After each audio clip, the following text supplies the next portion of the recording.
আসসালামু আলাইকুম। তো দেখে আপনারা ইতিমধ্যেও গেস করতে পেরেছেন আজকের আলোচনার বিষয়। তো আমরা সে বিষয়ে আজকে আলোচনা করব ইনশাআল্লাহ। তো আজকের টপিক টিউশনিতে বেতন বাড়িয়ে নেওয়ার উপায়। কিভাবে আপনারা অভিভাবকের কাছ থেকে টিউশনের বেতন বাড়িয়ে নিবেন সে বিষয়ে আজকে আলোচনা হবে। নাম্বার 1, নিজের মূল্য বোঝানো। বেতন বাড়ানোর আগে আপনি কি বাড়তি সুবিধা দিচ্ছেন তা স্পষ্ট করতে হবে। যেমন ছাত্রছাত্রীর রেজাল্ট উন্নতি হয়েছে কিনা, অবশ্যই উন্নতি করতে হবে। তো আপনার পরিশ্রমের কারণে, আপনার কাছে ভালোভাবে পড়ার কারণে তার সন্তানের রেজাল্ট উন্নতি হচ্ছে, এই মূল্যটা তাদেরকে বোঝান। নাম্বার 2, সঠিক সময় নির্বাচন। আপনি যখন তখন তাদেরকে বেতন বাড়ানোর প্রস্তাব দিতে পারেন না।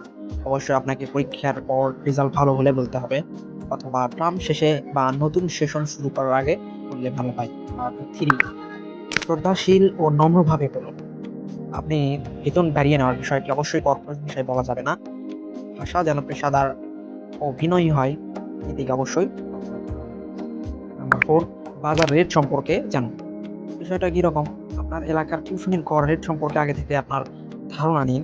আপনি যদি রেটের চেয়ে কম নিচ্ছেন তাহলে সেটি তাদের কাছে তুলে ধরতে পারেন। যেমন ধরেন আপনার এলাকা কেন্দ্রিক একটা বিষয়। আপনার এলাকায় সর্বোচ্চ ৳৩,০০০ বেতনের টিউশনি চলে। তো আপনি সেখানে ৳৫,০০০ চেয়ে বসলে হবে না। আপনাকে অবশ্যই এই বাজার রেট সম্পর্কে তাদেরকে প্রস্তাব লিখতে হবে।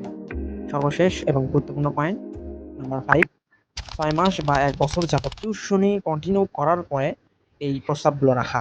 বিষয়টা হচ্ছে এরকম, আপনি টিউশনি ধরলেন, ১ মাস পরেই আপনার পোষাচ্ছে না, বেতন বাড়িয়ে চাইলেন। হ্যাঁ? যতই ভালো পড়ান এটা কিন্তু অভিভাবক অবশ্যই নজরে নেবে না এবং খারাপভাবে দেখবে। তো অবশ্যই ৬ মাস বা ১ বছর যাবত টিউশন কন্টিনিউ করার পরে তাদেরকে এগুলো প্রস্তাব রাখলে অবশ্যই অভিভাবক বেতন বাড়িয়ে দেবে ইনশাআল্লাহ। আজকের টপিক এত পর্যন্তই। ভিডিওটি ভালো লাগলে অবশ্যই লাইক, কমেন্ট, শেয়ার দিয়ে পাশে থাকবেন।